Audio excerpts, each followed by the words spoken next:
All right. Hello, everyone. Today we're going to talk about your persona versus your person, your true essence, who you really are, versus this persona that we build up and we put out for other people. My name in my profession is Dr. Cheryl Meyer, but who are you beyond your name? I'm always asking that because that's what we need to always come back to. Not need to. You don't have to. You can just keep going around. I saw an image truly of a hamster that just goes around in a wheel, running around and around and around and around. And it's like, how long do we want to live like that?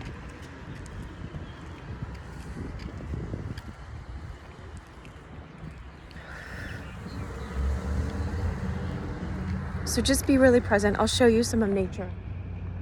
Here's this tree.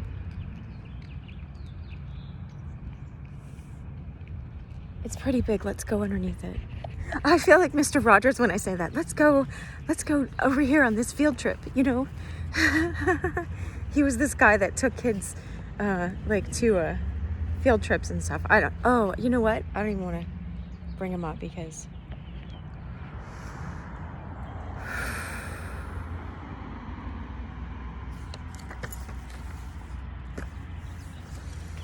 just take a deep breath, right? Take a deep breath.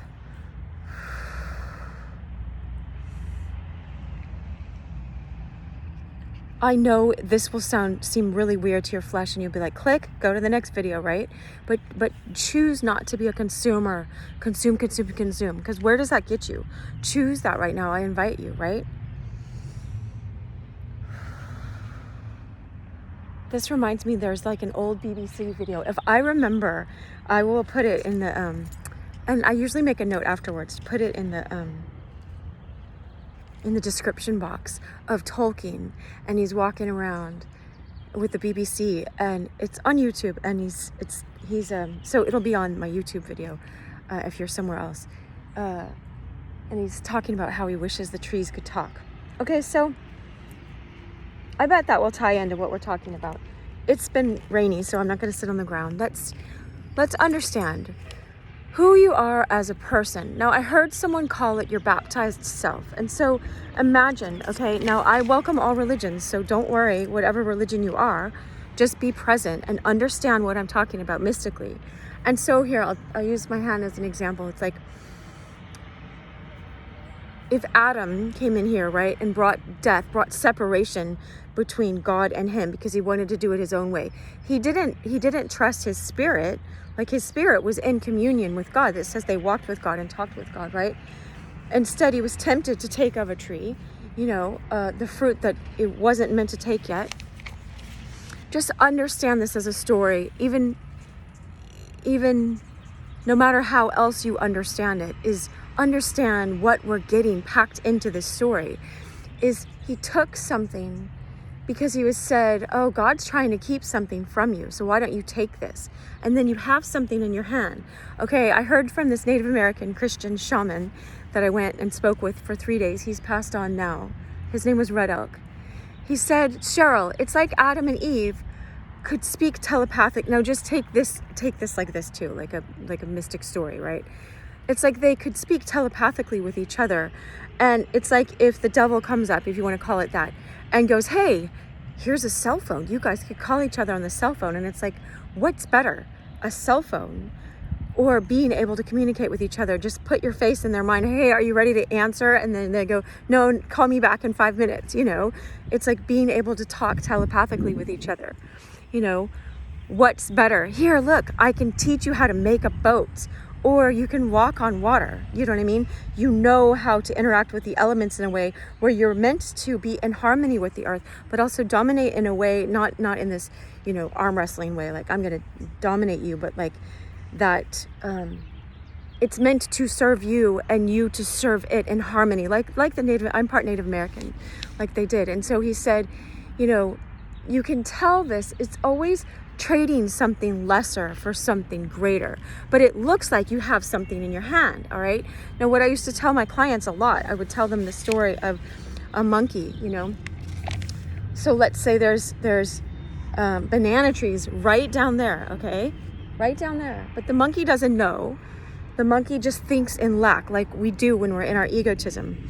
And what they would do is they'd have a little cage thing, this is what they said, and put a banana inside. And it's like, once the monkey puts his hand in and her hand in to grab the banana, it's like she can't get her arm out, or he can't get her arm out through the bars, because they're starving. They're sitting here starving, right? But they're holding the banana, okay? And so it looks like they have something in their hand, but they actually don't. And the way to get to the banana tree down there, the first step is open your hand, right? Open your eyes. I'm hearing that song in my mind of Victoria Boyd's.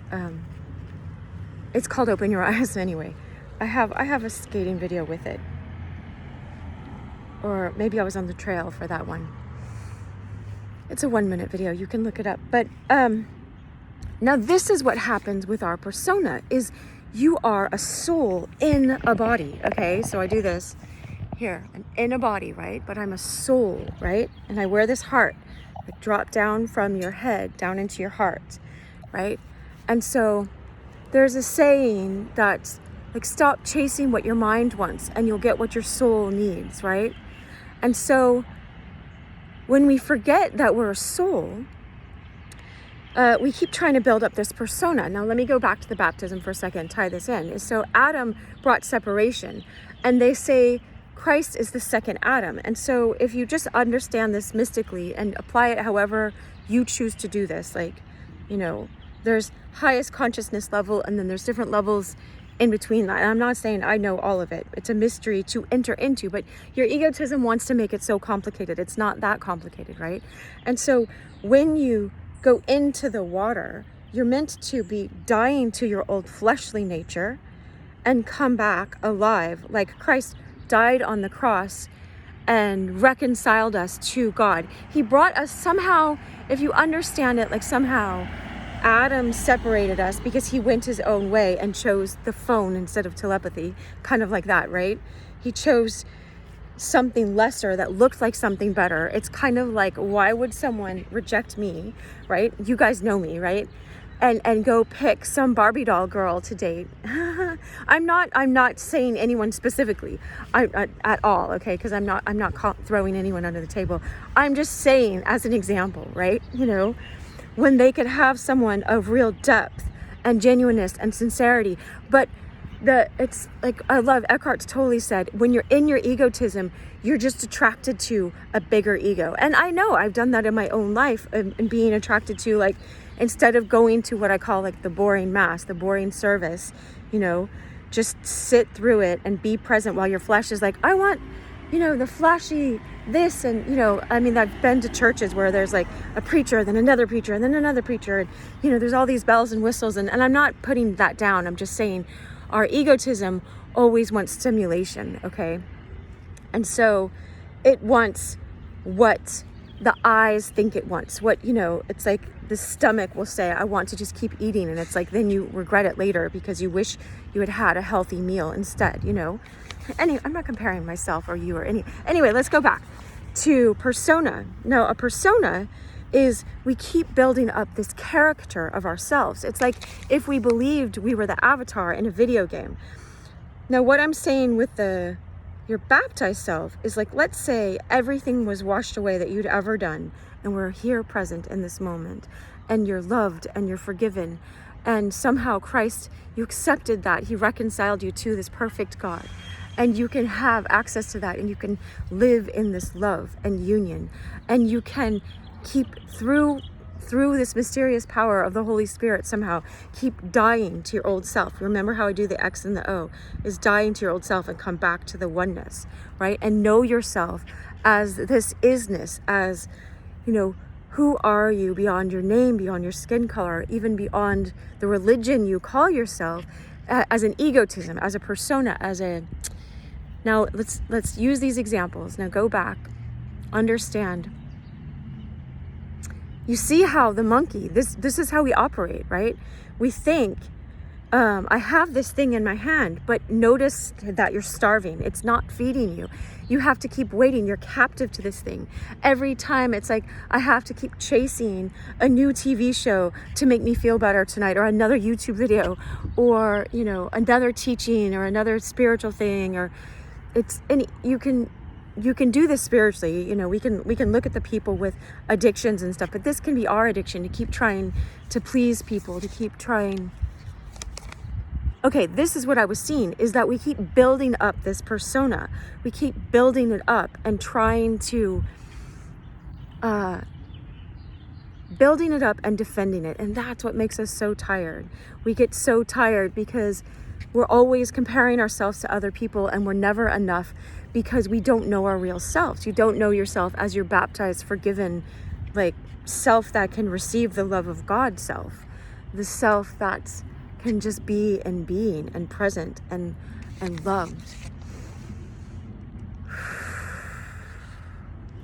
We get wrapped up in our persona, and our persona always leaves us empty. It's just like a character in a game instead of your deeper person, your essence, beloved. All right, I'm gonna wrap up even with this. I wish you so much love. We'll talk more.